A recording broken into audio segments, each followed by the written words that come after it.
यदि मन्यसे सुभेदेति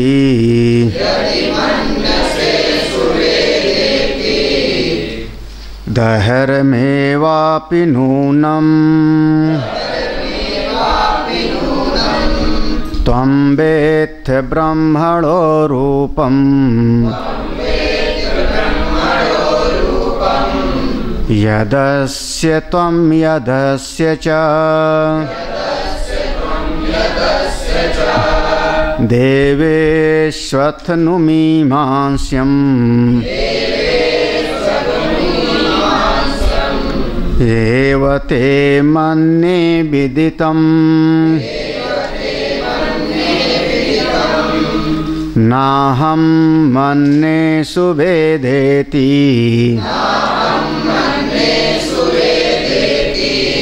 नो न वेदेति वेद च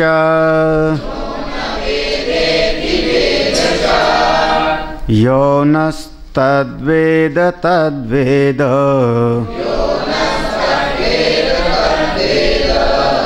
नो न वेदेति वेद च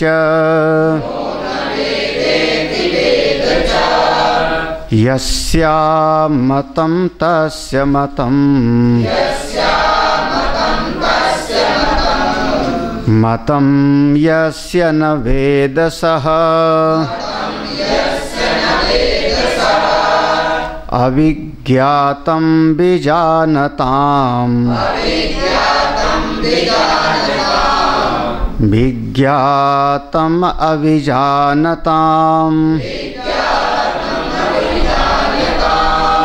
प्रतिबोध विदितं मतम् अमृतत्वं हि विन्दते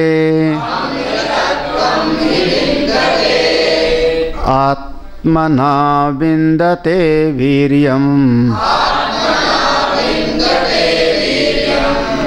विद्यया विन्दते मृतम्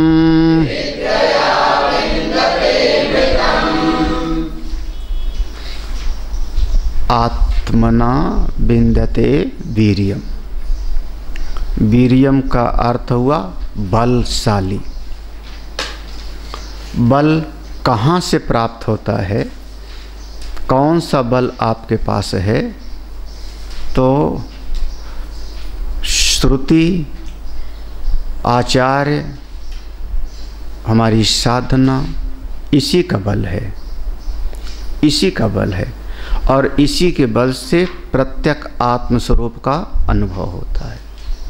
उस आत्मस्वरूप के अनुभव के बल से आप अमृतत्व को प्राप्त करेंगे। एक यह जो बल का प्रसंग है, आप इसमें तुरंत थोड़ा विचार करो। आज के प्रसंग में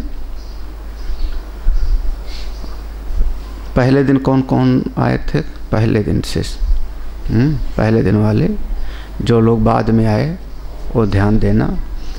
पहला पन्ना खोलो इस उपनिषद का शुरुआत में, वहाँ पर एक जगह पर देखोगे लिखा होगा निष्कामस्य मुमुक्षोः। पहले ही पन्ने पर भाष्य में एक जगह पर होगा निष्कामस्य मुमुक्षोः, मिल गया होगा। हाँ, वहाँ पर शुरुआत में ही तुम लोगों में दूसरे पेज पे होगा, मिल गया निष्कामस्य मुमुक्षो। वहाँ से देखोगे तो वहाँ 4 गति का निरूपण किया था। 4 प्रकार की गति होती है। जो निष्काम मुमुक्षु है वो इस जगत में जब जाता है और कोई भी कार्य को करता है तो उसके कर्म से उसकी अंतःकरण की शुद्धि होती है। सत्व शुद्ध्यर्थम, यही शब्द होगा वहाँ पर, मिला होगा तो देख लेना।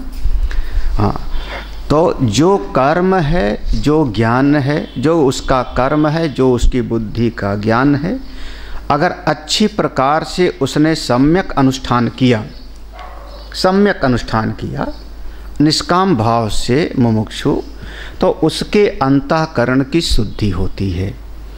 अंतःकरण की शुद्धि की पहचान यही है, बहुत सावधानी से समझना। अंतःकरण में ये जो तमाम तरह की वृत्तियां होती हैं वो सब समवायी संबंध से रहती हैं।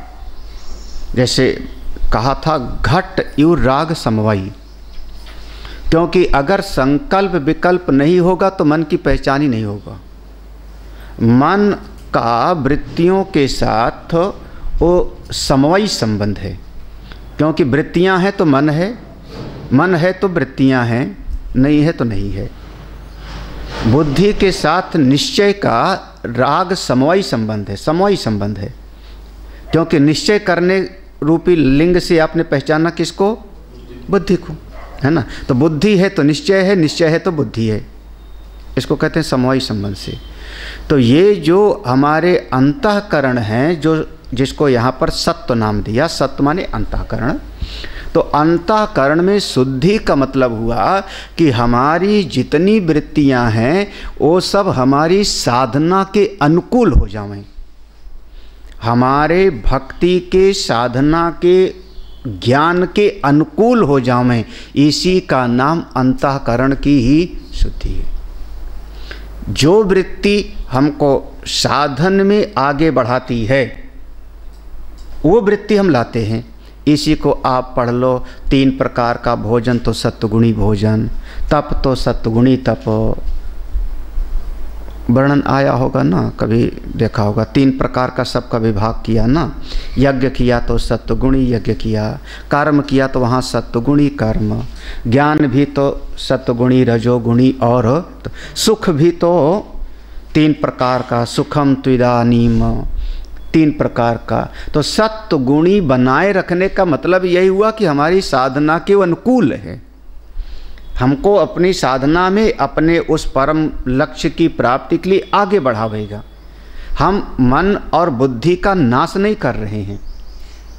अंतःकरण की शुद्धि का सीधा सीधा अर्थ है जो हमारी साधना के, भक्ति के, मोक्ष की प्राप्ति के अनुकूल हो। आत्मना बिंदते भी, सावधानी समझना। लौकिक जगत वाले 1000 लोग मिलकर के कोई आपको एक प्रमाण पत्र दे देवें कि ये आदमी का मन शुद्ध है, वो हम नहीं मानते। उसको कहते हैं भेड़िया दसान, 1000 भेड़ें जो है वो नहीं माना जाता। 1000 आदमी मिलके कहें कि सूर्योदय होता है और एक आदमी वैज्ञानिक कहता है सूर्य स्थिर है, हम उसकी बात मानेंगे, भीड़ की नहीं। आपको समाज में 1000 आदमी कोई प्रमाण पत्र दे देवें, वो प्रमाण नहीं होता। आप अच्छे हो, आप बढ़िया हो, आप सात्विक हो, सज्जन हो, वो प्रमाण नहीं होता। प्रमाण है हमारी श्रुति भगवती, हमारे शास्त्र, हमारे आचार्य आपको कहते हैं कि नहीं आपका अंतःकरण शुद्ध है, आप साधन के अनुकूल हो कि नहीं। क्योंकि अगर आप साधन के मार्ग पे चलोगे तो आपको एक भीड़ होगी समाज की जो आपको पलायनवादी का ठप्पा दे देगी, कायर का ठप्पा दे देगी। कर्तव्य से भाग गए आपने मुख मोड़ लिया। पूरा सभी महात्माओं के जीवन में ये बातें आई, 1-2 नहीं, पूरी की पूरी महात्माओं की परंपरा है। हर महात्माओं के जीवन में ये सुना होगा। स्वामी अखंडानंद महाराज के 2 एक पुत्र और एक पुत्री थे, हाँ, और सब छोड़ के निकल गए। पूरी की पूरी कहानी है, पूरी की पूरी कहानी है। हाँ। स्वामी राम तीर्थ के बारे में सुना है कि नहीं? नहीं सुना। उनका विवाह हो गया था। अब वो विवाह हो गया था तो क्या करूं क्या करूं क्या करूं क्या करूं। और उस ज़माने के प्रोफेसर लाहौर में मैथ्स के प्रोफेसर थे, मैथ्स के जहाँ पढ़े थे वहीं पर प्रोफेसर बन गए थे। तो उस समय अलग नहीं था ना भारत पाकिस्तान, लाहौर अपने हिंदुस्तान में ही था, तो वहाँ पर प्रोफेसर थे। तो अब उनका चित्त कहता है कि नहीं साधना में जाऊँ, अंदर से इधर परिवार भी दिखाई पड़ता है, विवाह किया है, पत्नी है, ये है वो है, दुनिया भर का बवाल है। तो एक दिन अपने कमरे से निकले और विद्यालय जा रहे थे और वो रास्ते में खड़े होकर सोचने लगे, रास्ते में क्या करूं। अब साधारण आदमी की बात नहीं है, हाँ? क्या करूं। वो जो सड़क साफ करने वाली झाड़ू लगाते लगाते आई और इनको देखो बीच सड़क पर, तो इसने कहा एक तरफ हो जाओ ना। इन्होंने कहा जय हो तेरे, प्रणाम, तूने मुझको बढ़िया उपदेश दिया। एक तरफ हो जाओ, और वहाँ से वो निकल गए। अब उस समय पे उनको भी विश्वविद्यालय के लोगों ने ना समझ कहा होगा। इतना बुद्धिमान, इतनी बढ़िया नौकरी, और ये सब छोड़ करके कहाँ जा रहे हैं? जंगल भटकने। उस समय तो उनको कहा गया, गुरुदेव को नहीं कहा गया होगा क्या? गुरुदेव को नहीं कहा गया। तो ये एक स्थिति है कि हमको समाज वालों का प्रमाण पत्र नहीं चाहिए कि मैं अच्छा हूँ या ज्ञानी हूँ या साधक हूँ या भक्त हूँ। हमको इसका समाज वाले जो जितने हुए ना, वो समाज वाला प्रमाण पत्र चाहते हैं। हाँ, हम समाज वाला 50 लोग हमारे गुरुजी के साथ हैं, 1000 लोग हमारे के साथ में हैं। हाँ, वो समाज वाला प्रमाण पत्र नहीं चाहिए हमको। हमको प्रमाण पत्र किसका चाहिए? अंतःकरण शुद्ध है कि नहीं? शास्त्र का, सत्य शुद्ध्यर्थम। क्योंकि समाज के लोगों की बात की कोई कीमत नहीं है, 2 कौड़ी का। और सीधा कहूँ तो कभी कभी कोई आ जाता है और वो कहता है मैंने इतना किया इतना किया इतना किया, तो संत लोग कहते हैं सब 2 कौड़ी का, किसी कीमत का नहीं है। क्योंकि जो भी किया होगा उससे आपके अहम वृत्ति बढ़ गई, उससे आपका राग द्वेष बढ़ गया, उससे आपका ममत्व बढ़ गया। एक भीतर अहंकार और जोड़ के आ गए कि मैंने 4000 लोगों को भोजन कराया है, अस्पताल खुलवाया है, स्कूल खुलवाया है। अब ये आपका सब का सब 2 कौड़ी का हो गया। प्रमाण पत्र किसका चाहिए? अंतःकरण शुद्धि का। हाँ, शास्त्र आपको बताता है कि नहीं कि आपका अंतःकरण शुद्ध है। बहुत बढ़िया शब्द है, आप समझना। ये आसान नहीं है समझ पाना, क्योंकि हर आदमी जल्दी अपने आप को अच्छा ही समझता है। मेरे जैसा तो कोई अच्छा हुआ ही नहीं। ये प्रमाण पत्र दुनिया का, समाज का, और जो आपको प्रमाण पत्र देता है ना, अपने मतलब से देता है। आप क्या समझ रहे हो? अपने मतलब से। उसका प्रयोजन सिद्ध हो गया तो आपको कहेगा बहुत अच्छा, तुम ही तो भक्त अच्छे हो, अरे तुम ही तो मनुष्य जन्म को सार्थक कर लिए हो, बड़े भाग मानुष तन पावा, हमारे सत्संग में आए हो इसीलिए, है ना? क्यों? क्योंकि हमारा भी काम बन जावे, राम मिलाई जोड़ी। तो प्रमाण पत्र किसका चाहिए? किसका? आप अच्छे हो किसका? तो अब महात्मा लोग भी अगर आपको बहुत अच्छे हो तुम ये प्रमाण पत्र देते हैं तो लगभग अपने प्रयोजन से, अपने प्रयोजन, हमारी छत पड़ जावे, हमारा आश्रम बढ़िया हो जाए, क्यों प्रमाण पत्र दें हम किसी को? हाँ, और जो अच्छे महात्मा हो जल्दी प्रमाण पत्र देते नहीं तो उनका जो है कोई चलता भी नहीं। हाँ, अरे हम ही चाहते तो वरुण जी का नाम 10 जगह लिखवा देते, 10 जगह लिखवा देते। कहाँ लिखवाया? तुम्हारा नाम कहीं लिखा नहीं है। कहाँ? जो 6 कमरे बने हैं उसमें लिखा होगा। वो बाहर एक पत्थर लगा है, बाहर एक पत्थर लगा है। उस समय कुछ ऐसा था कि शुरुआत में विजय सोनी ने दिया था कुछ, तब उस ज़माने में हमारे पास कुछ था ही नहीं, ठन पाल थे। तो विजय सोनी और प्रेम मंदिरा, ये लोग जो है पुराना नाम, तो उन लोगों का जो है मन रखने के लिए लिखा था, तो इनका भी लिख दिया होगा, एक आध और कोई लिख दिया होगा, नहीं तो। और इनको तो हम सब जगह लगा सकते थे, बीके सिंह का सब जगह लगा सकते थे, दीपा का लगा सकते थे। बताओ, हम तो इनके पिताजी के नाम से विद्यालय का नाम रखना चाह रहे थे, है ना, इन्होंने मना कर दिया, अभयानंद रख दिया। तो खाए के लिए ये आप असलियत पहचानो, असलियत पहचानो, सत्यता को बहुत पहचानना चाहिए। नहीं पहचानोगे तो आप फिर आगे नहीं बढ़। अंतःकरण की शुद्धि है हमारी, इसकी पहचान शास्त्र और संत, और उसकी पहचान यही इसी कसौटी पर कसना।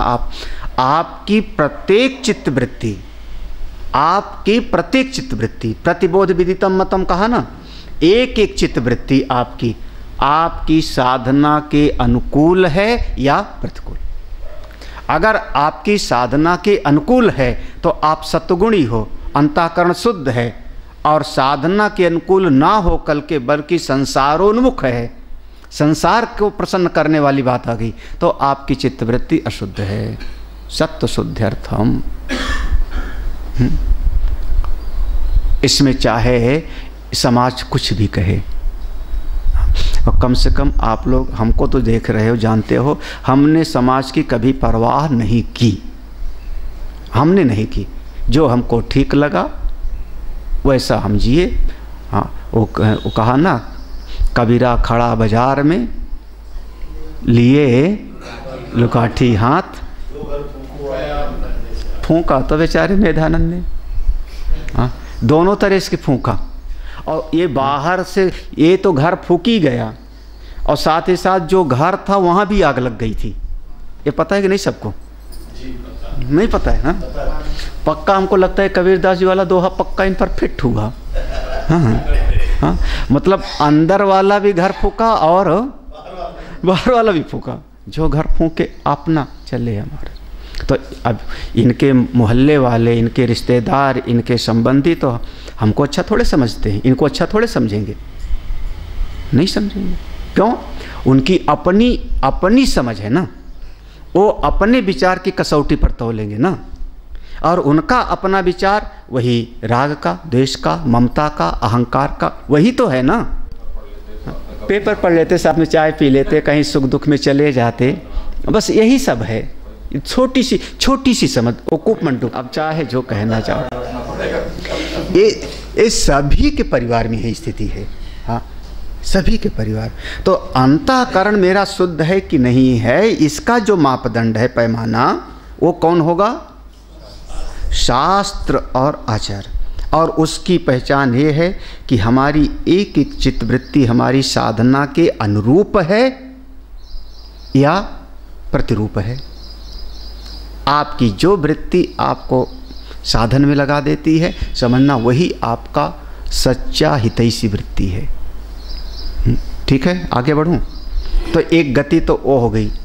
दूसरी गति वहाँ पर वर्णन किया है, सकामस्य तु ज्ञान रहितस्य। जो व्यक्ति बिल्कुल ज्ञानवान नहीं है, ना उपासना और ना ही उसके भीतर ज्ञान। उसको फिर से पढ़ो आप। हाँ, याद है ना, मिला ना सकामत।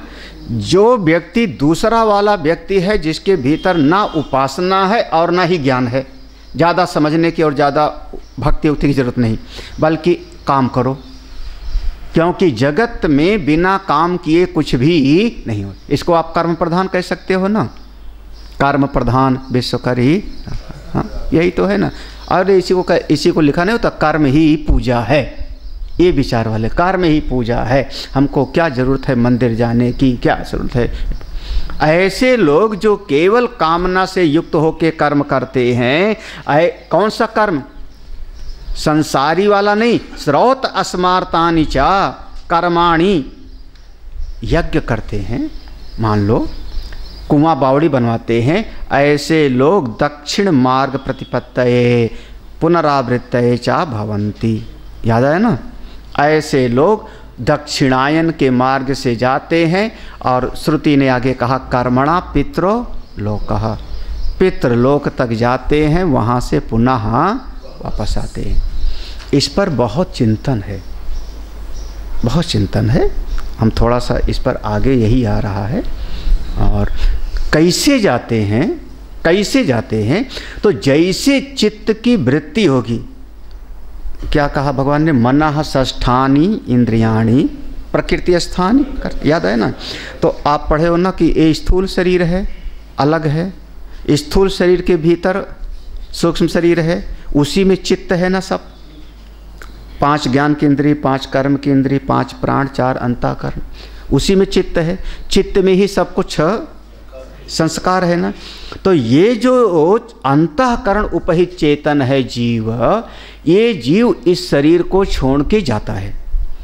संभवतः अभी तिवारी जी के यहाँ सत्संग में जो आए होंगे, वहाँ पर एक दिन का प्रसंग ही था पूरा, जिस दिन हमको कहा था महाराज ज़्यादा टाइम हो गया, याद आया ना? आधा घंटा में भी जो है, अभी रिकॉर्ड किया था कि नहीं वहाँ का? तिवारी जी के यहाँ का था ना कि जीव कैसे जाता है पूरा का पूरा, वो बृहदारण्यक उपनिषद का 4th अध्याय का है। वहाँ पर 4थे अध्याय में बड़े विस्तार में है। तो वहाँ पर वो सभी संतों के बीच में वो विषय ही रखा था कि ये शरीर छोड़ के जीव कैसे जाता है। तो इस पर बृहदारण्यक का, वहाँ पर बृहदारण्यक में जो फला अध्याय है 4था अध्याय, उसमें पूरा अधिकरण है। बृहदारण्यक के आधार पर ब्रह्मसूत्र में पूरा एक अधिकरण है और वहाँ सारे विद्वानों के बीच में एक प्रसंग रखा था। तो कैसे जाता है? अब जब ये जीव इस शरीर को छोड़ के यहाँ से निकलेगा, समझो, जीव शरीर को छोड़ के निकलता है तो उसको एक अतिदैहिक शरीर प्राप्त होता है। जीव को अतिदैहिक जो शरीर प्राप्त होगा उसके साथ ये 19 अंगों की गठरी बना लेगा अपना सारा, ये 19 शक्तियाँ सूक्ष्म शरीर का। और उसके साथ में खाली हाथ नहीं जा रहा है। ये मत समझना कि खाली हाथ गया। हम लोग नहीं कहते मुट्ठी बांधे आया और खाली हाथ, और उससे सहमत नहीं है। हाँ, उससे बिल्कुल सहमत नहीं, क्योंकि खाली हाथ इस जगत की सुई नहीं लेके जा रहा है, लेकिन संस्कार तो लेके जा रहा है ना। तो अपने वो संस्कारों की पूंजी को लेके जाता है। अब वो संस्कार में उसके भीतर जहाँ पर उसका बहुत ज़्यादा द्वेष था, दुश्मनी की वृत्ति, राग था, वहीं पर वो जाकर के प्रवेश करता है। आपको दृष्टांत दूं तो समझोगे, दृष्टांत में समझना तो समझ पाओगे। भरत जी ने हिरण के बच्चे को पाला, सबने सुना है कथा ना, एक कथा सुनी ना, हिरण के बच्चे को पाला। जब हिरण का बच्चा उनके पास रहता है तो भरत जी के दिल में आता है, ये अगर मनुष्य का बच्चा होता तो इसको मैं ज्ञान देता, ये मनुष्य का बच्चा होता तो इसको मैं पढ़ाता, ये मनुष्य अगर माँ, अरे जैसे हम कहें कृष्णेंद्र होता, हाँ कुछ भी कहूँ, मेधानंद का ये कृष्णेंद्र और तुरी से बहुत लगाव है। हाँ, क्योंकि प्रणव से भी होगा, क्योंकि अब ये पढ़ाते हैं तो तीनों बैठते हैं, लगाव होता है अपने से। मेरा आपसे लगाव है, चलो ठीक है। वो हिरण का बच्चा है, तो ये तो तुम भी हिरण के बच्चे हो गए, मैं जड़ भरत हो गया, क्योंकि हमारा आपसे लगाव हो गया। हाँ, तो वो जो चित्त में आता था कि ये अगर मेरा ब्रह्मचारी होता तो इसको ज्ञान देता, ये विद्यार्थी होता तो इसको मैं पढ़ाता। लेकिन अब हिरण का बच्चा है, हिरण का बच्चा, उसका चित्त हिरण का ही रहेगा ना। जैसे आवाज़ भी बोलेगा तो हिरण के जैसे ही, मरेगा भी तो हिरण की ही वासना लेके मरेगा। हाँ, बिल्ली का बच्चा होगा तो बिल्ली की वासना लेके जाएगा। तो चाहे जितना आप चाहो, वो कोई एक अपवाद, भले गरुण और काकभुसुंडी हो गए हों, लेकिन अपवाद हैं, लेकिन मैक्सिमम जो है 99% तो संस्कार उसका बदलेगा नहीं। तो दिल में कसक आती है, ये अगर आदमी का बच्चा होता तो ये इसको ज्ञान देता, मुक्त कर देता। वो जो चित्त के भीतर वो भावना बैठी हुई है, जब भरत का शरीर छूटता है तो भावना बैठी हुई है, वो मिटी नहीं है, वो मिटी नहीं। अगला जन्म हुआ उनका हिरण का, हिरण के बाद भी उनका दूसरा जन्म हुआ योगी के परिवार में। आगे समझना, जब वो पूरे जीवन तक अपने को छुपाए रखे और किसी को कभी कुछ नहीं बोले, भाषण प्रवचन नहीं दिया, तो अंत में वो राजा रहुगण को क्यों उपदेश देने लगे? हाँ वो वही हिरण का बच्चा था ना। तो वो जो दिल में उस समय पर वहां पर चित्त में वो भावना वासना बैठी थी, वो वासना मिटी कहाँ? वही वासना ले जा करके अपने उसी संबंध के दायरे में, समझना, ध्यान रखना, वो जो संबंध था हिरण का बच्चा मेरा है, उसी संबंध के दायरे में ले जा करके वहां पर दूसरे शरीर में, दूसरे स्थान पर, लेकिन उसने उसको वहां पर जोड़ दिया ना। इसको कहते हैं पुनरावृत्तये च, लिखोगे तो देखोगे लिखा होगा, हाँ, दक्षिण मार्ग प्रतिपत्तये पुनरावृत्तये च, याद आया ना, इसमें दिख रहा है ना, पुनरावृत्ति, फिर से वहाँ पर कहाँ आवे, पुनरावृत्तये च, क्योंकि वो ममता चित्त की मिटी नहीं थी, वो ममत्व था, तो उसी ममता वाले दायरे में वो पुनः ही जा करके फिर पैदा होगा। मैं खंडन नहीं कर रहा हूँ, मैं तो उस सिद्धांत का पोषण कर रहा हूँ कि ये जो लोक व्यवहार में चलता है वो सैद्धांतिक रूप से है। हाँ, बस ये भी है कि तुम्हारे पापा जी बहुत ज़्यादा ज्ञान ध्यान उपनिषद नहीं पढ़े रहे होंगे कभी है ना, तो तुम तो नहीं आओगे लौट के। अब बताओ, क्योंकि तुम उपनिषद और गीता पढ़ रहे हो, दोनों बातें हैं। अगर ये ज्ञान हो जाता तो अलग होता ना। तो उनका क्या था, मान लो क्या क्या था कि मैं कर्म करता हूँ, कर्म करके अपने बच्चों का पालन पोषण करता हूँ, ईमानदारी से कमाता हूँ, अपने परिवार का पालन करता हूँ, लगभग तो कहाँ दायरा रह गया पूरा का पूरा, अपने ममत्व में दायरा रह गया। वो जो तत्वबोध की स्थिति है वहाँ तक तो पहुँच नहीं पाए, तो कौन सा जो ममता में रह गया फिर वो कहाँ पर आवेगा पुनः, उसी ममता के घेरे में। अगर खराब कर्म करता, अगर मान लो बुरे कर्म करता तो फिर उसी ममता वाले में आता, लेकिन क्या पता वहाँ पर फिर कुत्ता बन के आता, चौकीदारी करता। आपको सुना नहीं नारद जी वाली कहानी? नारद जी ने किसी को पकड़ा, चल बैकुंठ में, सुना है कि नहीं अभी? हाँ नहीं सुन? अरे चलो जोड़ गांठ लो, ये पुराण में आता है। नारद जी बैकुंठ पहुंच गए भगवान के पास, प्रभो प्रभो सारे लोग दुखी हैं, आप अपने यहाँ सबको क्यों नहीं ला लेते हो? भगवान ने कहा कोई आने नहीं चाहता, जाओ तुमको मैं दे देता हूँ अधिकार, जो आना चाहे ले आओ, जो आना चाहता है उसको ले आओ।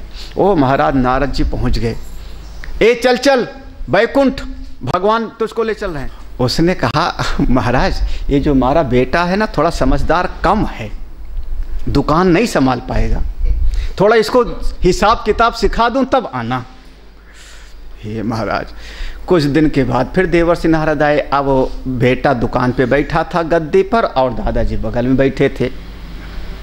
दादाजी को कहा अब चल बैकुंठ, तेरा बेटा तो समझ गया दुकान का। उसने छड़ी उठाई, उसने कहा बाबा आपको तुमको और कोई काम नहीं है जब देखो तब हमारे पीछे पड़े रहते हो, हाँ जाओ यहाँ से, हमको नहीं जाना होना कहीं। ये महाराज बेचारे नारद चले गए। तब तक कुछ दिनों के बाद नारद जी के मन में आया कोई दुनिया में तैयार तो हुआ नहीं था, एक वही तैयार हुआ था सेठ, एक सेठ तैयार हुआ था, वो भी टाल मटोल कर रहा था, चल के देखी आऊं क्या हाल है उसका अब वो तो देवर्षि थे, अब उनकी चित्तवृत्ति में तो सब पता है। अब वहाँ दुकान पर जब पहुँचे, वही दुकान पर, तो देखा क्या कि एक बकरा वो बेटा डंडा लिए दुकान पे बैठा है, अपना संभाल रहा है। एक बकरा आया और उसके डलिया में मुंह लगाया और वो लड़के ने डंडे से फाट फाट मारा, हट हट हट, धड़ाधड़ दो चार डंडा। नारद जी ने पहचान गया, अरे वही सेठ है, बकरा बना हुआ है हाँ, अपनी दुकान से ममता है ना, तभी दुकान के चारों तरफ यही रहता है, जाता नहीं। दुकान से ममता है, उसकी बेटे से ममता है, तो यहाँ से जाता नहीं। जब दो चार डंडा खा के में करते उधर गए, नारद ने कहा अभी भी मौका है, चल सेठ अभी मौका है, चल सेठ। उसने कहा दिल नहीं करता यहाँ छोड़ने का, मैं यहाँ हूँ तो दूसरी बकरियाँ उकरियाँ हमारी दुकान का खाने पड़ती। हाँ, मैं चला गया तो कौन, बोले चार डंडे खाया फिर भी। सेठ ने बकरे में ही शरीर में नारद से कहा मारा भी तो अपने ने मारा ना बाबा ये महाराज कहाँ रहेगा जीव फिर? दक्षिण मार्ग प्रतिपत्तये पुनरावृत्तये च। ये आगे का प्रसंग यहीं से है। सुर नर तीर्यंग प्रेतादिषु, वो भाष्य में पढ़ लिया होगा कमरे में शायद सबने, कष्टा खलु सुर नर तीर्यंग, है ना, तो बिना यहाँ से वो खुलेगा नहीं रहस्य, पूरा उपनिषद इसी सिद्धांत के साथ में है। तो दो गति हो गई ना, अंतःकरण की शुद्धि की, निष्काम भाव से किया तो, सकाम भाव से किया तो पुनरावृत्ति का, ठीक है ना। कहाँ पर पुनरावृत्ति होगी? जहाँ पर उसका ममत्व का दायरा था, क्योंकि ज्ञान प्राप्त नहीं किया था तो उसी पर आएगा। तीसरी गति बताया सकामस्य तु, ऐसे है ना, हाँ हाँ हाँ हाँ। अब इस हाँ स्वाभाविक को जोड़ने के पहले एक और समझ लो, अगर सकाम है लेकिन ज्ञान के साथ है, सकाम है और ज्ञान के साथ है, याद होगा पहले दिन सुनाया था, कई बार मैंने रिपीट किया था। हाँ, सकाम भाव से कर्म करता है, श्रौत स्मार्थ करता है, लेकिन साथ में ज्ञान भी, सत्संग भी, उपासना भी करता है, इसके साथ में ज्ञान के सहित है, तब ऐसा साधक फिर उसको उत्तरायण की गति प्राप्त होती है। विद्या देव लोको, बार बार ये शब्द आएगा, कर्मणा पितृलोको विद्या देवलोको। और उसको नाम देते हैं कि एक एक करके जिस जिस इच्छा के कारण आगे नहीं बढ़ पाया था, वही वही इच्छा की पूर्ति अन्य अन्य देवता के शरीर में उसको प्राप्त होता जाएगा। जैसे दिल के भीतर इच्छा हुई कि सारे ऐसा करता कि सबको पानी पिला देता, है ना, ये इच्छा रह गई। क्या ध्यान करने बैठे हो, उपनिषद पढ़ने से क्या होगा, कितने प्यासे मर रहे हैं, पानी पिला दो सबको, मीठा पानी पिला दो। ये इच्छा अगर प्रगाढ़ है और इसी के कारण आगे नहीं बढ़ पाया, तो जो है जल का देवता बन गया, ठीक है ना, जल का देवता बन गए। सभी देवताओं के नाम हैं, पवन के देवता बन गए, अग्नि के देवता बन गए, हाँ यही तो। हाँ, हम ऐसा करें कि 50 दीपक जला दें लालटेन सड़क पर। ये पता है लालटेन जलाने की कब से परंपरा शुरू हुई? सड़क पर लैंप पोस्ट की, पहले नहीं थी, राजमार्ग पर, राजमार्ग बोलते थे पहले नहीं, ये सबसे पहले इंग्लैंड में शुरू हुआ। हम लोग तो अपने पुराण में कहेंगे, आएगा चाणक्य वगैरह के समय में, लेकिन सबसे पहले ऐतिहासिक रूप से इंग्लैंड में शुरू हुआ। एक आदमी ने अपने घर के बाहर एक लालटेन जला के लटका दी, सारा मोहल्ला उसकी हंसी उड़ाया था, सारा मोहल्ला हंसी उड़ाया था, बेइज्जती किया था, पागल है, रात में लालटेन लटका दिया। उसके बाद फिर उसने अपना रोज़ शाम को लटकाना शुरू किया, देखा देखी फिर उस गांव में, फिर सबने सोचा कि शाम को वहाँ से निकलते हैं तो प्रकाश रहता है, तो फिर एक एक करके उस गांव में सब ने लटकाना शुरू किया। और उसके बाद फिर धीरे धीरे उसका विकास होते होते होते होते और अब लैंप पोस्ट जगह जगह हो गए, ये शुरू हुआ। तो अगर दिल में है कि सबको प्रकाश मिले तो जाओ सविता देवता बन जाओ, सूर्य के देवता। ये है उत्तरायण का मार्ग, क्योंकि आपके दिल में जो इच्छा थी उसी के अनुरूप आप ज्ञान प्राप्त नहीं किए पूरी तरह से, ब्रह्म ज्ञान मिला नहीं, तो ये शरीर छूटा। तो ये जीव के भीतर जो इच्छा थी उसी इच्छा के अनुरूप आपको एक पद मिल गया, जाइए और सेवा करिए। एक और समझ लें, आपके दिल में इच्छा थी सबको खिलाऊं पिलाऊं, सब खा ले मैं तो मैं तृप्त हो जाता हूँ, हमारे पास में पूरा गांव खा लेवे, पूरा परिवार खा लेवे। हाँ, एक भाव होता है, पुराने समय में माताएं सबको खिला के खाती थी, बात भूखा भी रह जाए कोई बात नहीं। तो आप क्या चाहते हो, हमारे गांव की प्रजा, हमारे समाज की प्रजा प्रसन्न रहे, और शरीर छूट गया बिना ज्ञान के, बिना ज्ञान के शरीर छूट गया, तो अगला उनको जो पद मिलता है वो उत्तरायण के मार्ग से गति हुई और पद मिलेगा प्रजापति। हाँ, एक उपाधि पद है, हाँ, इसका नाम हो गया उत्तरायण की गति। हाँ, वहाँ से भी मुक्ति बहुत कम है। कोई ब्रह्मलोक पहुँच गया, प्रजापति के पद में लाखों साल रहा, हजारों रहा, अहंकार वगैरह से बचा रहा, फिर प्रजापति से इंद्र बन गया, फिर वहाँ से बढ़ कर के कभी ब्रह्मलोक पहुँच गया, ब्रह्मा जी के दिल में दया आई तो चल ब्रह्म ज्ञान सुन ले, मुक्त हो गया तो हो गया, नहीं तो फिर से वापस आता है ये। हाँ, और चौथी गति बताई थी, हाँ 3 गति हो गई, सत्व अंतःकरण की शुद्धि, दक्षिणायन, उत्तरायण, चौथी थी हाँ क्या था, स्वाभाविक क्या तू अशास्त्रीय, शास्त्र के अनुसार जीवन नहीं जीते, अशास्त्रीय। और कैसे जीवन जीते हैं, स्वाभाविक क्या। दृष्टांत उस समय क्या दिया था हमने, जैसे पेड़ अपनी मर्जी से बढ़ता है, जैसे पशु खा लेता है, स्वाभाविक क्या, स्वाभाविक जीवन। उसको स्वाभाविक के अपनी मर्जी से। हमको संस्कार की ज़रूरत पड़ती है। वहाँ पर दृष्टांत उस समय लिया था ना कि बाल अपनी मर्जी से बढ़ते, हम उसको काट छांट के संस्कारित करते हैं, स्वाभाविक नहीं जीना देते ना। स्वाभाविक से तो आप पड़े रहो। हमारे गुरु भाई थे, हमारे साथ का पढ़ा हुआ, गुरु सिद्धवाड़ी में, उसका नाम तरुण था, तरुण करके था, और साथ ही था हम लोगों के। बड़े बड़े परिवार, दिल्ली के धनी परिवार से आया था भाग करके, दिल्ली का था, धनी परिवार का था, बहुत धनी परिवार का था। वो वहाँ पर आया था तो कुछ ज़्यादा ही था वो, अति में, ऐसे चोटी गोंद लगा के खड़ी करता था, हम लोग चिढ़ाते थे पूरा का पूरा। और उसके बाद फिर वो चिन्मय मिशन जब छोड़ा तो हमसे वृंदावन में मिला, करीब 10 साल बाद वृंदावन में मिले। तो स्वामी अखानंद जी के आश्रम में जब उसको देखा तो एक बार तो मैं पहचान नहीं पाया, उसने पहचान लिया, फिर गले मिला तो हमको बदबू आई, मतलब बाल वैसे, कपड़े वैसे, फक्कड़ जैसे फक्कड़ समझते हो सड़क पर पागल, तो बदबू आई हमको। तो खैर उस समय तो नहीं बोला, फिर जब वहाँ कमरे में ले गए, बैठे, बात किए, तो हमने बाद में पूछा मंजन उंजन नहीं करते का, मेरा मंजन नहीं करते हो? तो पुराना भाव था वैसे। तो उसने कहा क्या सोनक जी, क्या कहते, शेर कभी मंजन करता है, शेर कभी मंजन करता है, मैं वेदांत केसरी हूँ।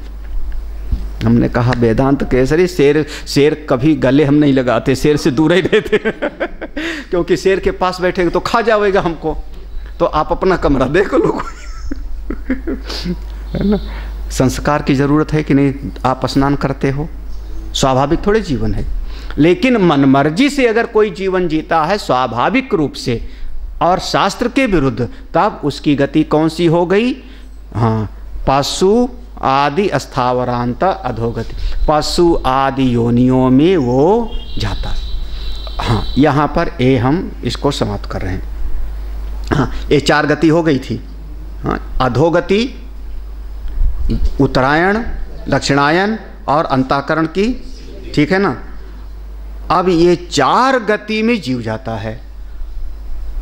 अब आप वो भाष्य देखो जहाँ कल छोड़ा था, कष्टा खलु, हाँ, मिला, कष्टा खलु सुर नर तीर्यक प्रेतादिषु संसार दुख बहुलेषु प्राणि निकायेषु जन्म जरा मरण रोगादि संप्राप्ति ही अज्ञाना। हाँ हाँ, घोर कष्ट की बात है, हाय हाय बड़े दुख की बात है, हाय हाय। देखो क्या भगवान भाष्यकार क्या शब्द देते, कष्टा खलु, खलु माने निश्चय, निश्चित पूर्वक, बड़े दुख की बात है, बड़े दुख की बात है। किस बात का? ये जीव। अच्छा एक बात का, एक बच्चे को आप स्कूल भेजो पढ़ने के लिए, क्यों भेजा स्कूल? पढ़ने के लिए, है ना। और वो बच्चा पढ़े लिखे ना, तो जिस उद्देश्य के लिए आपने भेजा था वो उद्देश्य तो सफल नहीं हुआ, माँ बाप क्या कहेंगे फिर? माँ बाप क्या कहेंगे? अरे इतना तो जाने तो, ग्रेड गड़बड़ हो जाए तो माँ बाप को बेचैनी हो जाती है। तो जिस उद्देश्य के लिए आपने भेजा था वो तो पूरा हुआ नहीं ना, तो आप माँ बाप क्या दिल से कहेंगे? कष्टा खलु, बेकार हो गया, यही तो कहोगे ना। साल भर का पढ़ाना तुम्हारा बेकार, इतना पैसा कर लगाना बेकार। आपका दिल कैसे प्रसन्न होगा? आपको किसी काम के लिए भेजा जावे बाजार, आप वो काम ना करो, खेल के आ गए, घूम के आ गए, आनंद मना के आ गए, लेकिन जिस कार्य के लिए भेजा गया वो काम तो किया नहीं, तो जिसने भेजा वो क्या कहेगा? कष्टा खलु, सब जीवन बेकार आपका, ये समय आपका बेकार, क्योंकि जिस कार्य के लिए भेजा गया तो नहीं किए। आप इस मनुष्य के शरीर में आए थे किस कार्य के लिए? हाँ, ब्रह्मात्म की बोध, प्रत्यक आत्म साक्षात्कार, हमारा उद्देश्य तो यही था। लेकिन जिस कार्य के लिए हम आए थे इस जगत में वही भूल गए। तो श्रुति भगवती, भगवान आचार्य क्या कहेंगे? कष्टा खलु, मतलब असली काम छोड़ करके सब काम कर रहे हो आप, सब कर रहे हो, स्कूल में परीक्षा भी दे रहे हो, पैसा भी कमा रहे हो, सब्जी भी ला रहे हो, बाल बच्चे को भी पाल रहे हो, शादी विवाह में भी जा रहे हो, दुनिया का न्योतेदारी भी निभा रहे हो, सब कर रहे हो, लेकिन जिसके लिए आए थे वो छोड़ करके, है ना। कष्ट कितने, क्या लगता है। स्वामी रामतीर्थ के, आज रामतीर्थ की याद आ रही, पता नहीं क्यों, होगा कुछ। तो वो टोक्यो में घूम रहे थे, टोक्यो गए थे वो, तो उनको ऐसे सूचना मिली थी कि वहाँ भी धर्म सभा का सम्मेलन है, जैसे विवेकानंद का शिकागो में था। तो वैसे वो स्वामी रामतीर्थ के समय में सूचना मिली थी कि टोक्यो में हो रहा है, लेकिन वो था नहीं। उस समय इतना मोबाइल और ऐसे सूचना मिलती नहीं थी फास्ट, वो झूठी खबर थी। तो टोक्यो पहुंच गए थे। जब टोक्यो पहुंचे तो वहाँ पर बहुत सारी घटनाएं हैं उनके जीवन में। वो जो एक बार कहा गया शून्य पर आप बोलिए अचानक, और 1 घंटे तक शून्य पर प्रवचन दिया था, और स्वामी रामतीर्थ ने दिया था, लेकिन लोग विवेकानंद का नाम जोड़ देते हैं कि विवेकानंद ने दिया था। विवेकानंद स्वामी रामतीर्थ ने दिया था। वो गणित के प्रोफेसर थे और तत्ववेत्ता माने जाते हैं। तो जब स्वामी रामतीर्थ टोक्यो में गए तो एक उधर से गुजर रहे थे सड़क पर ही, तो वहाँ पर किसी घर में आग लग गई थी। सब बाहर खड़े थे, फायर ब्रिगेड वाले भी बुझा रहे थे, और लोग घर के अंदर से सब सामान निकाल निकाल के बाहर रख रहे थे। बाद में ये उनके प्रत्यक्ष जीवन की घटना हुई। तो जब वो आग बुझी तो वो घर के जो मालिक थे वो चिल्लाए, हाय मेरा बच्चा। एक ही बच्चा था उनका, छोटा सा बच्चा, 4-6 महीने का। वो बच्चा वहीं अंदर कहीं पर झूले पालने में था, उसको कोई ध्यान नहीं दिया, वो बच्चा जल के मर गया था। स्वामी रामतीर्थ ने वहाँ से कहा, जिसके लिए सब था उसको तो कोई बचाया नहीं। बिस्तर बचाया, पेटी बचाई, घर की सामग्री को बाहर लाया, ये सामान बचाओ, लेकिन जो असली था उसको ध्यान। यही क्या मनुष्य नहीं कर रहा है जीवन में? कष्टा खलु, क्या यही कैसा लग रहा है? आप सब संभाल रहे हो, नौकरी, दफ्तर, दुकान, खेती, रिश्तेदारी, परिवार, लेकिन जिसके कारण सब है, किसके कारण? बार बार सुन रहे, प्रतिबोध विदितम, श्रोत्रस्य श्रोत्रम, किसके कारण? इस मेरे कारण, मेरे कारण है। आप उसी को सता रहे हो, उसको भूल रहे हो, उसको विस्मृत कर रहे हो। अरे हम हैं तो दुनिया है, क्यों? कष्टा खलु। हाँ, असली चीज को आप तो छोड़ करके, गोस्वामी जी कहते हैं कि हाथ की मणि को छोड़ करके कांच पकड़ लेता है। ऐसे कोई चौपाई है? हाँ, कांच की रच जिमी ले ही, मतलब हाँ, हाथ में मणि है और मणि को आप छोड़ करके पकड़ा किसको? कंचे को।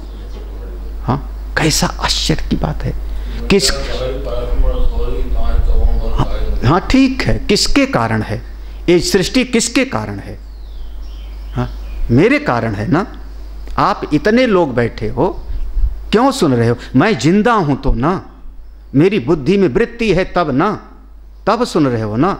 तो बुद्धि की वृत्ति क्यों है? प्रतिबोध विदितम मतम, मैं जानता हूं मैं चेतन हूं ना, तो मैं अपने चेतन को क्यों दुखी करूं? कष्टा खलु, इसको कभी दुखी नहीं करूंगा।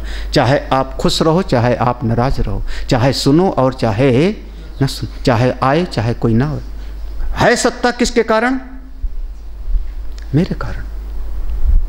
बार बार सुन रहे हो ना, सत्ता तो मेरे कारण है, शक्ति तो मैं देने वाला हूं। श्रोतस्य श्रोत्रम मनसो मनो यत। हाँ, हम इसको सता करके और दुनिया को प्रसन्न करने जाते। कष्टा खलु, कैसा लगता होगा? एक बात और समझ, पहला सिद्धांत है, पहला सिद्धांत कि वास्तविक कार्य को अगर कोई नहीं किया, जिस कार्य के लिए आए थे वही नहीं किया, तो समझना भगवान भास्कर कहेंगे सब बेकार। कष्टा है ना, विद्यालय का मैंने दृष्टांत दिया, यही तो ना। हाँ, क्या लगता होगा? बहुत बार लोग सोचते हैं चलो वृंदावन चलेंगे तो भजन करेंगे, भक्ति करेंगे। महाराज श्री बहुत व्यंग करते, अखंडानंद महाराज पर बहुत व्यंग करते थे कि कोई सेठ जी थे, उन्होंने कहा कि वृंदावन में एक कुटिया बन जाओ तो भजन करूँगा।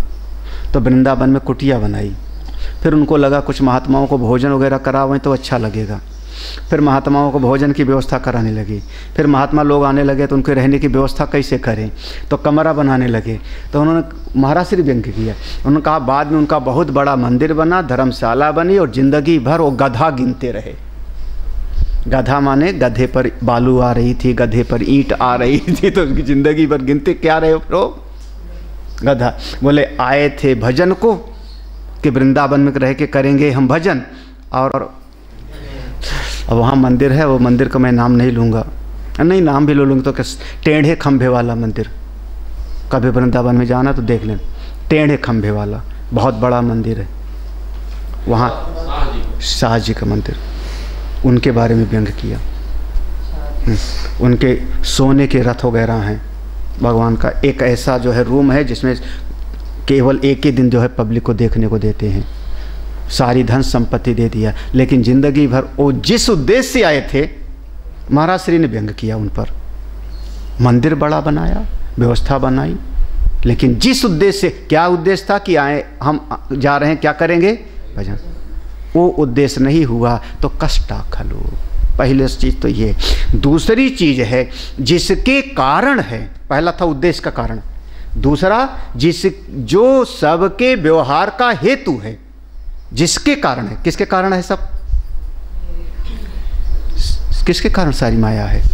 हाँ, अरे अच्छा मैं अगर बीमार हो जाऊं, आप सबका अनुभव, मेरा गला खराब हो जाए तो सुनवा लो प्रवचन, सबके अनुभव हैं। 2 बार चित्रकूट का भी चर्चा कर रहे थे ना, चित्रकूट में और आसियाना में, याद है? नैमिषारण्य में भी एक दिन विज्ञानंद ने सुनाया था, याद आया ना? हाँ, किसके कारण प्रवचन है? मेरे कारण है ना। हाँ? सत्ता किसके कारण चल रही? मेरे कारण चल रही, क्योंकि सबका मूल मैं हूँ। तो मैं सबकी प्रसन्नता के लिए इसको क्यों सताऊंगा? इसके कारण है। आपकी खुशी के लिए मैं इसको नहीं सताऊंगा। यहीं पर लोग कहते हैं, इसी बात पर याद होगा तो स्वामी जी बहुत निष्ठुर हैं, स्वामी जी बड़े निर्मम हैं, निर्मोही हैं, स्वामी जी के दिल नहीं है, पत्थर है। किसी ने कहा पत्थर नहीं, ग्रेनाइट रखा है, याद आया ना? पत्थर नहीं है, ग्रेनाइट है। और ग्रेनाइट का और कोई कठोर कहो तो हम स्वीकार करने के लिए तैयार हैं। हाँ हाँ, सही है कि गलत? हाँ, नहीं सुने तो आज सुन लो। क्यों? क्योंकि हम अपने आप को मार करके तुमको खुश करने के लिए हम नहीं आए हैं। हमारी दृष्टि में सबका मूल कौन है? अपना आत्मा। हम अपना आत्मा, मैं अपना आत्मा। उस चीज़ को समझो, और उसको अगर आपने सता करके आपने दुनियादारी निभाई तो कष्टा खलु, कष्टा खलु। फिर कौन से में रह गए? वो सकाम वाले में, दक्षिणायन वाली गति में रह गए ना। आदमी क्या करता है? रोता रहता है, रोता रहता है, दुखी होता रहता है, और फिर भी रोटी, हमारी माँ इसे करती थी, कष्टा खलु। समझ में आ रही बात कि नहीं? अभी भी नहीं समझ में आ रही? हाँ, अपने को मार करके, अपने को सता करके आप क्या कर रहे हो? क्योंकि आपका अपना स्वरूप है ना, आपका अपना स्वरूप है। हाँ, कष्टाखल। दूसरी 2 बातें यहाँ पर हो गया। एक बात और यहाँ पर समझना, बहुत मूल चीज़ है, बहुत मूल चीज़ है। आपने बार बार सुना है कि आस्तिक और, याद आया ना, आस्तिक और नास्तिक 2 मत होता है ना। तो अपने जितने भी धर्म हैं, जितने भी धर्म हैं, एक हमारा हिंदू धर्म सुन ही रहे हो बार बार, हाँ, सिख धर्म पुनर्जन्म को मानता है, बौद्ध धर्म पुनर्जन्म को मानता है, महात्मा बुद्ध के 27 जन्मों का वर्णन आता है, जैन धर्म तीर्थंकर आदि पुनर्जन्म को मानते हैं, ईसाई और मुसलमान पुनर्जन्म को नहीं मानते, लेकिन जीव की सत्ता को मानते हैं, रूह को मानते हैं। कि वो क़यामत के दिन उनका हिसाब होगा, फिर चाहे जन्नत जाएं और चाहे दोज़ख जाएं। पुनर्जन्म नहीं मानते, लेकिन जीव के अस्तित्व को मानते। केवल एक ऐसा मत है जो कहता है ना पुनर्जन्म है, ना कोई आत्मा है, ना कोई जीव है, जो कुछ है सो ये शरीर ही है। चारवाक है ना, याद है, लोकायत दर्शन, यावत जीवेत सुखम जीवेत ऋणम कृत्वा कृतम भस्मीभूतस्य देहस्य पुनरागमनो कुतः। इस सिद्धांत को आजकल का साइंटिस्ट आप कह लो, वैज्ञानिक कह लो, प्रकृतिवाद, या इसको हमारे ऋषियों ने कहा, महात्मा लोग कहते थे, महाराज श्री कहते थे जड़वाद। क्योंकि इन्होंने क्या चीज माना? जड़ महाभूतों से मिलकर शरीर बना, मिट्टी, जल, अग्नि, ये मिलकर शरीर बना, और यही महाभूतें हैं। महाभूत कैसे हैं? जड़। हाँ, तो उस मत का नाम दे दिया उन्होंने जड़वाद। तो जड़वाद कहता है कि ये शरीर अगर मर गया तो कोई ना पुनर्जन्म है, ना कोई स्वर्ग है, ना कोई नरक है, जो कुछ है यहीं पर है, जब तक रहो तब तक खाओ पियो और मौज करो। ठीक है, अगर इस मत वाला होगा जड़वादी, लोकायत दर्शन या चारवाक वाला होगा, जिसका पुनर्जन्म में आत्मा में विश्वास नहीं, तो उपनिषद का श्रवण क्यों करेगा? इसलिए पहले कह दिया कि ये 4 प्रकार की गति किसकी होती है? शरीर की भीतर वाले की। हाँ, अंतःकरण की शुद्धि, उत्तरायण, दक्षिणायन, और या तो अधोगति किसकी हो रही है? जीव की। स्वीकार कर लिया ना। कभी कभी चित्त वृत्ति को एक समझो, हमारे हम इसको कहते प्रकृतिवाद, इसको प्यार की भाषा में कहा गया। जड़वाद उन्होंने नहीं कहा, उन्होंने कहा प्रकृतिवाद, जो हमारा जैसे मार्क्स, हाँ कार्ल मार्क्स, वो प्रकृतिवाद पर इसको, उनके मत को हम कहते हैं, पूज्यपाद करपात्री जी महाराज ने नाम दिया प्रकृतिवाद। वो अब आत्मा नहीं कहेंगे, आत्मा नहीं, भगवान नहीं, वो क्या है? ये प्रकृति। आप उसको 4 महाभूत 5 महाभूत से जोड़ रहे हो, हमने जड़ शब्द कह दिया। उन्होंने कहा ये प्रकृति के कारण सब कुछ चल रहा है, और इसमें चेतना परिलक्षित होती है, चेतना नाम की कोई चीज़ नहीं। पानी अगर बहता हुआ दिखता है तो चेतन नहीं है, उसमें गति है, गति दिखती है। गति के दिखने से, क्रिया के दिखने से चेतन के होने का कोई मापदंड नहीं है, क्योंकि गति तो जड़ वस्तु में भी दिखती है। सूखी डाल में भी गति दिखाई पड़ती है। पेड़ की डाल सूखी हो, फिर भी उसमें अगर पतली डाल है तो देखोगे तो हिलती है। तो उसके गति से, क्रिया करने से आप उसमें चेतन का कोई प्रमाण नहीं है। तो उनका एक प्रकृति है, प्रकृति अपने आप में करती रहती है। वे बहुत मोटा सा ग्रंथ है, करपात्री जी महाराज का लिखा हुआ, उसका नाम है मार्क्सवाद वर्सेस रामराज्य। कार्ल मार्क्स वर्सेस रामराज्य, दोनों का कंपेयर किया है। महाराज 10 पन्ना भी बढ़ना जो है ना, मैं नहीं पढ़ पाता था एक बार में। 2-3 पन्ना पढ़ो और ऊँघना, पढ़ो कहाँ, सब पढ़ के तो फेंक आए हो। हाँ, अब तो हाँ, इसको कहते हैं जड़वाद, प्रकृतिवाद, चारवाक। तो अब समझना, अब मेरा कहने का मतलब क्या हो रहा है, आप कोशिश करना वहाँ तक पहुँचने का, कि फिर वो पुनर्जन्म में नहीं मान रहे हैं, आत्मा पर उनका विश्वास नहीं है।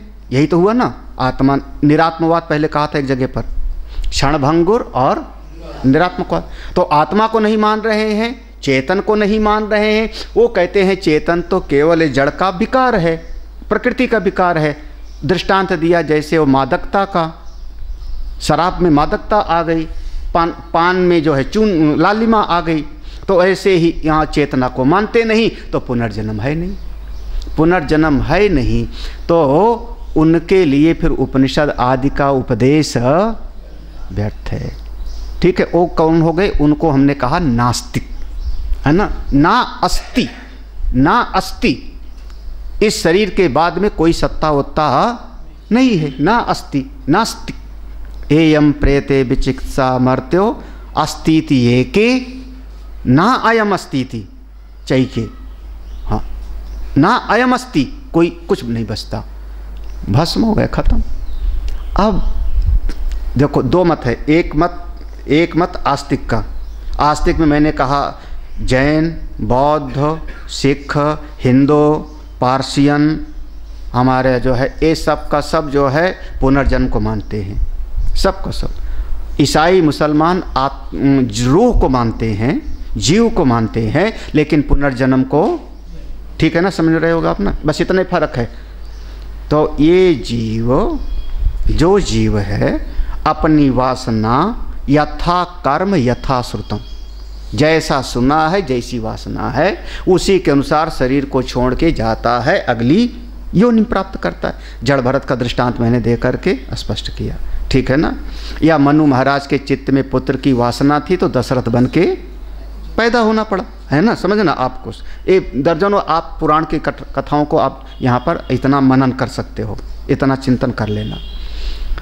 एक समाज में मनोवृत्ति हुई कष्टा खलु, बहुत दुख है, बहुत दुख है।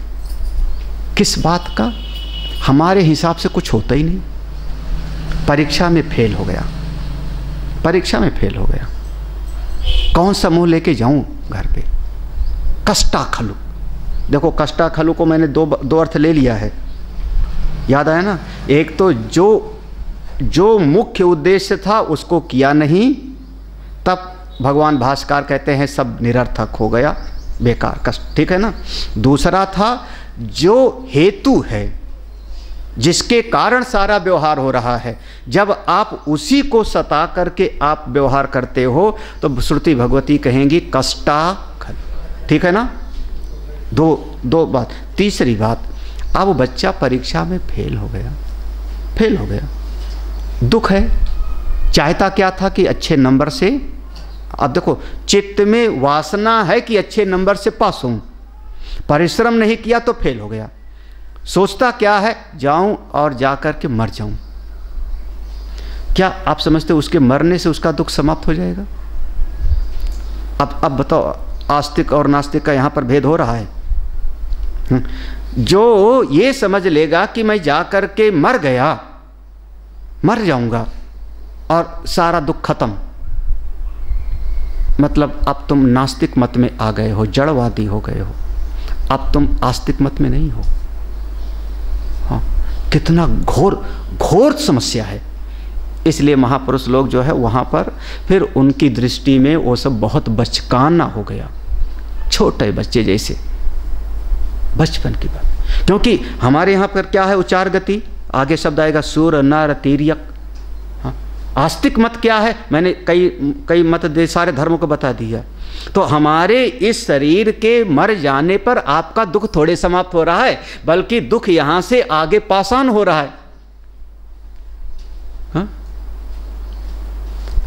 तब आपको समझ में आएगा, इहि चेद वेदित अथ सत्यमस्ति। हाँ? क्या हुआ, समझ रहे हो कि नहीं ये बात? हाँ, परीक्षा में फेल हो गया, मर जाऊं। हाँ, ये लड़की चाहा था नहीं मिली, मर जाऊं। वो लड़का चाहा था नहीं मिला तो जिंदगी बेकार, मर जाऊं। ये ज़्यादातर यही सब होता है। धन था नष्ट हो गया तो मैं मर जाऊं, सम्मान था अब जीने का कोई फायदा नहीं, मर जाऊं। किसको मारना चाह रहे हो, किसको? आपके चित्त के वो जो दुख के कारण मरने की चाह हो रही कि मैं मर जाऊंगा तो मेरा दुख समाप्त हो जाएगा, आपके चित्त में एक इच्छा बैठी हुई है, एक वासना बैठी हुई। वो वासना नहीं मर रही है। क्या कहते हैं, माया मरी ना मन मरा। याद तो सब है, याद तो हमसे ज़्यादा है। फटाफट फटाफट निकलेगा। हाँ, तो ये मन तो मरा नहीं, मन की इच्छाएं मरी नहीं, मन की वासनाएं मरी नहीं, है ना, मन की चाह मरी नहीं। आपने शरीर को मार भी दिया तो आपका वो झंझट कहाँ खत्म हुआ जी, बल्कि आगे तो आपकी गति और गड़बड़ हो गई। कहाँ गड़बड़ हो गई? क्योंकि जिस काम के लिए आए थे वो किया नहीं। हाँ, तो आगे कहाँ जाओगे? वो आगे न जाने कौन सी योनि में जाना पड़े, नर तीर्यंग प्रेतादिशु, किस योनि में जाना पड़ गया। हे राम, एक शब्द प्रयोग किया जाता है, आप लोग सुना होगा कभी। एक आदमी ब्राह्मण के घर में पैदा हुआ, ब्राह्मण के घर में पैदा हुआ, गायत्री मंत्र का जाप करता है, संध्या बंदन करता है, संध्या बंदन करता है, सब कुछ बढ़िया है, किसी कारण से वो ज्ञानी भी है, बहुत पढ़ा लिखा भी है, पढ़ा लिखा है, सारा का सारा गीता 700 श्लोक रटा हुआ है, उपनिषद के मंत्र सब याद हैं, और किसी कारण से उसने किसी की हत्या कर दी, सामने वाले ने उसको भी मारा। उस कर्म के स्वरूप जब उसका शरीर छूटा तो वो एक प्रेत योनि में गया, नाम उसको रखा गया ब्रह्म राक्षस। ये शब्द सुना है कभी, ब्रह्म राक्षस? ब्रह्म राक्षस माने, ब्रह्म राक्षस माने अरे ब्राह्मण था, ब्राह्मण था, राक्षस हो गया। ये कई कथाएं हैं, महाभारत में कई कथाएं हैं, रामायण में कई कथाएं हैं। योग वशिष्ठ में एक राक्षसी जी जो कुछ प्रश्न करती थी, जो भी सामने आवे, जो भी सामने आवे, ए सुन इधर आ, हाँ, उसको ऐसे वरदान था कि जो उत्तर ना दे पावेगा उसी को खा जाना। तो वो आ जाए, सृष्टि क्या है बता, आत्मा कहाँ जाती है बोल, ना उत्तर देवे तो उसको खा जाती थी। क्या नाम है उसका योग वशिष्ठ में? पढ़ा था एक एक करके कहानी। तो देखो त्रिवेणी नगर मैंने सुनाया था, वो राक्षसी के पास प्रश्नों की लिस्ट थी, वो ज्ञानी थी, लेकिन कौन सा ज्ञानी? ये करुणेश 3 दिन से लगातार हमको सुना रही, वाचारम भड़म ऐसे कुछ बता रही हो ना। ज्ञानी थी लेकिन वो अनुभव नहीं था, परोक्ष ज्ञान था, लेकिन चित्त तो ममत्व में फंसा पड़ा था। तो अगर ये मर गए तो क्या बनोगे? वो राक्षसी बन के वो प्रश्न की लिस्ट लेके घूमना। भाई अब आप जाके गंगा जी में कूद जाओ, मर जाओ, तो बनोगे क्या फिर? अब आप समझ लेना। अब ये ना कहना कि मैंने गीता 700 श्लोक रट डाला है।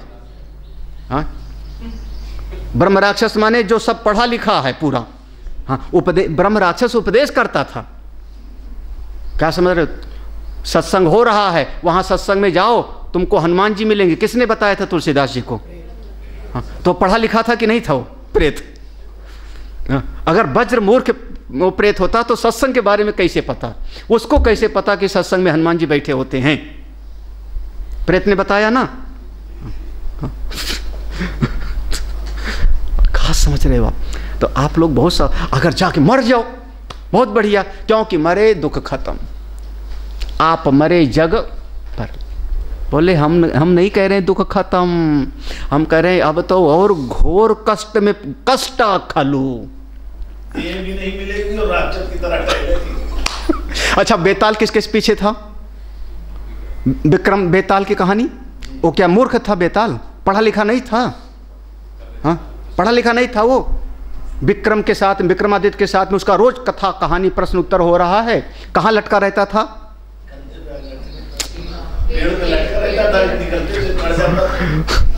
अच्छा, कालनेमी पढ़ा लिखा नहीं था? पढ़े लिखे की बात याद है तुमको सब। कालनेमी पढ़ा लिखा था कि नहीं? हनुमान जी को कथा सुनाता है वो। तो है क्या वो? क्या बोलते हो आप लोग? कालनेमी कौन था? क्यों राक्षस था? हाँ, जब हनुमान जी को कथा सुनाता, हनुमान जी बैठ के कथा सुनते हैं, तो आप लोग वो कहीं ऐसे तो नहीं बनने की तैयारी है? भैया कष्टा खलो। पांचवें तक नहीं पहुंचे तो वही उठाने की लगता है। आप इसी के पढ़ाने नहीं चाह रहे भैया। देखो साफ साफ सूर नर तिर्यक प्रेत आदि महाभारत में बहुत सारी कथाएं हैं, आप चित्त में ला लो। मैं ये नहीं कह रहा हूं कि नहीं, दृष्टांत आप ढूंढो, सिद्धांत में बता दे रहा हूं। ये सिद्धांत, जड़ भरत क्या बन गए थे ज्ञानी के साथ में? अगले जन्म में हिरण बने कि नहीं बने? सुना है ना। तो सनत कुमार जी एक बार ऊंट बने थे, सुना है कि नहीं? उनको श्राप दे दिया गया था, ऊंट बने थे ना, सुना है ना। तो हाँ, तो अगर इस शरीर को हमने मार भी दिया तो फिर भी आपको छुटकारा नहीं मिला। मेरा कहने का मतलब ये है, कष्टा खलो। क्या करोगे अब? क्योंकि ये शरीर ही तो नहीं है ना। हमारी दृष्टि शरीर पर तो नहीं है। अगर शरीर पर होती तो हम भी जड़वादी हो जाते ना, प्रकृतिवादी। आपका विश्वास किस पर है? श्रुति पर, वेद पर, पुनर्जन्म पर, ईश्वर पर विश्वास है ना। तब तो फिर ये शरीर छोड़ने के बाद कहाँ जाओगे? सूर, नर, तिर्यक, प्रेदादिशो। अभी कितना खोल के समझाऊं। सूर माने भोग की दृष्टि थी, भोग की दृष्टि थी, जिसके कारण ब्रह्म ज्ञान नहीं प्राप्त किया तो सुर बन जाओ, भोग को प्राप्त करो। यही है। ममत्व तो बहुत ज़्यादा था आपके भीतर, आसक्ति बहुत ज़्यादा थी, जिसके कारण ब्रह्म विद्या का अनुभव नहीं कर पाए, तो पुनः उसी ममत्व के दायरे में पैदा हो नर। हाँ, आपको बहुत ज़्यादा केवल खाने में रुचि थी, देखने में रुचि थी, इंद्रियों में ही रुचि थी, तो कोई ना कोई उसी इंद्रिय के आधार वाला पशु बन जाओ, तिर्यक। हाँ, क्योंकि फिर खाते रहो, देखते रहो। हाँ, अगर आपको जो है कुछ और ऐसे हो गए अधम तरीके से, तो प्रेत आदि योनि में चले जाओ। संसार दुख बहुलेशु। महाराज, ये दुख आपका इतना बहुलता है दुख की कि ये दुख आपका पीछा छोड़ने वाला संसार दुख बहुलेशु। नहीं, मैं तो इस शरीर को मार डालूंगा। बोले इससे क्या होगा? प्राणी निकायेषु, प्राणी निकायेषु। प्राणी निकाय माने 3 प्रकार के प्राणी। याद आया? जरायुज, अंडज, स्वेदज को अंतर्भूत किया था। भाष्य भूल क्यों जाती हो? स्वेदज को अलग से नहीं माना गया है, हाँ ना। 3 प्रकार के प्राणी, हाँ, है ना, याद। उद्भिज, अंडज, जरायुज और स्वेदज को उसी में समा लिया था, याद है ना, प्रसंग आया था। हाँ, तो फिर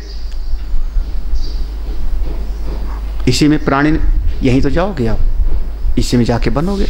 अच्छा, वहाँ क्या आपको फिर पैदा नहीं होना पड़ेगा क्या? उस वहाँ पर पैदा होने में दुख नहीं है? जन्म, जन्मत मरत जन्म, फिर जरा। आप क्या समझते हो? हाथी का बच्चा पैदा होता है ना, जैसे हाथी का बच्चा पैदा होता है तुरंत डर लगता है, कहीं खा ना जावे कोई शेर। चारों तरफ से बड़े बड़े हाथियों का झुंड घेर लेता है। महाराज, वो जो तुम लोग जानते हो, हमारा प्रिय चैनल यही सब हैं, है ना, discovery, animal planet, discovery science, एक से एक चीज़ उसमें पता लगती है। कैसे, क्या समझते हो? वहाँ आपको बड़ा सुख मिलता है। ये महाराज, हर क्षण आपके ऊपर तलवार लटकी रहती है। अब गए, अब गए, अब गए। तो मनुष्य के समय में तो कम से कम आराम से बैठे हो, बस कब पीछा छूटे, नाश्ता मिले, खाना मिले, है ना, मिल जावे क्या। वहाँ तो एक क्षण में खाना भी नहीं मिलता। शेर को कहते भूखा रहता 4-4 दिन। तो दुख, जन्म, जरा, मरण, रोग आदि, संप्राप्ति, संप्राप्ति सम्यक रूपेण प्राप्ति। आपको बढ़िया बढ़िया तरीके से सप्लाई होता रहेगा। जन्म, जरा, मरण, रोग आदि, संप्राप्ति। संप्राप्ति माने प्यार से थाली में सजा के पेश किया जाएगा। ये आपको अभाव का दुख है, स्वीकार करिए। लेकिन मना नहीं कर सकते हो आप, क्योंकि राजा का भेजा हुआ उपहार है। ये आपको देह का दुख है, स्वीकार करिए। ये आपको आपके मन का दुख है, स्वीकार करिए। ये आपकी ममता का दुख है, एक्सेप्टेड। ये आपके राग का दुख है, लीजिए। क्या हुआ? नहीं मिलेगा क्या कहीं पर? हाँ, बलात्, क्योंकि राजा का उपहार है ना। आप प्रारब्ध कह लो, ईश्वरी विधान कह लो, मिलता रहेगा। हे संप्राप्ति, सबकी जड़ में क्या था? अज्ञानात्। क्योंकि अज्ञान को तो मिटाए नहीं तुमने, अपरोक्ष अनुभव तो प्राप्ति नहीं किया। इसलिए जो थोड़ा पढ़ लिख गए हो ना, उपनिषद और गीता, हाँ, और खतरनाक क्योंकि तो आगे या तो अब कोई रास्ता ही नहीं है। जैसे जाम में फंस जाओ तो क्या करो? मुश्किल होगा। जाम में फंस गए तो किधर जाओगे? दाएं या बाएं या पीछे? हाँ, फंस गए तो झेलो, फंस गए तो झेलो। तो अब तो तुम लोग बस झेलो। यहीं निकल गए तो बहुत बढ़िया, अदरवाइज संसार दुख बहुलेशु सुर नर तीर्यक प्रेतादिशु।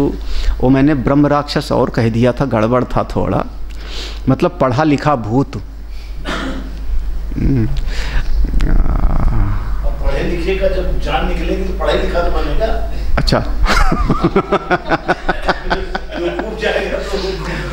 अब तुम लोग ऐसे फिर 40 प्रश्न बनाओगे लिस्ट। हाँ, अब वो ढूंढना क्या नाम था उसका, कुछ अच्छा नाम था, अभी बताना। योग वशिष्ठ में है ना, उसका नाम था कुछ ऐसा, तो विसूचिका, विसूची है ना। हाँ देखो विसूचिका, बड़ी देर से आजकल याददाश्त मेरी कमज़ोर हो रही। याद है ना, घर पे बताया था मशीन वाले ने, मेमोरी लॉस हो रही स्वामी जी आपकी। विसूचिका है ना, याद आया ना। ऐसे कोई बनोगे पढ़ी लिखी, 40 प्रश्न का लिस्ट लेके इधर आ, क्योंकि आपको हुक्म हुआ है ऊपर से ब्रह्मा जी से कि ऐसे मत खाना सबको, ऐसे खाएगी तो सब खत्म हो जाएगी सृष्टि। ब्रह्मा जी ने कह दिया ऐसे सबको खाती जाएगी तो सृष्टि खत्म हो जाएगी। तो जो तेरे प्रश्न का उत्तर ना दे सके उसको खा जा, जो उत्तर दे दे उसको मत खाना। तो बस जंगल में जो मिले इधर आप पकड़ा, लेकिन अब ब्रह्मा जी की आज्ञा है खाना ठीक नहीं है, ऐसे नहीं खाओ। चल अब उत्तर दे, उत्तर दे। कठोपनिषद में क्या लिखा है? अब जो उत्तर नहीं दे पावेगा उसको वो, तो मतलब अब चूंकि कठोपनिषद तुम पढ़े हुए हो, तुमको मंत्र याद है, तुमको मंत्र याद है, कठोपनिषद पढ़े हुए हो ना भाई, आप केनोपनिषद पढ़े हुए हो, आपको मंत्र याद है, और जाके वही बन गए आप, तो आप केनोपनिषद का मंत्र पढ़ोगे। चल बता प्रतिबोध विदितम मतम का अर्थ क्या होता है? और ना बता पाया तो खाया। यही बनना चाहते हो। कष्टा खलु, बहुत दुख की बात है, प्रभु बचाओ। चलिए जी, ओम पूर्णमदः पूर्णमिदं पूर्णात् पूर्णमुदच्यते।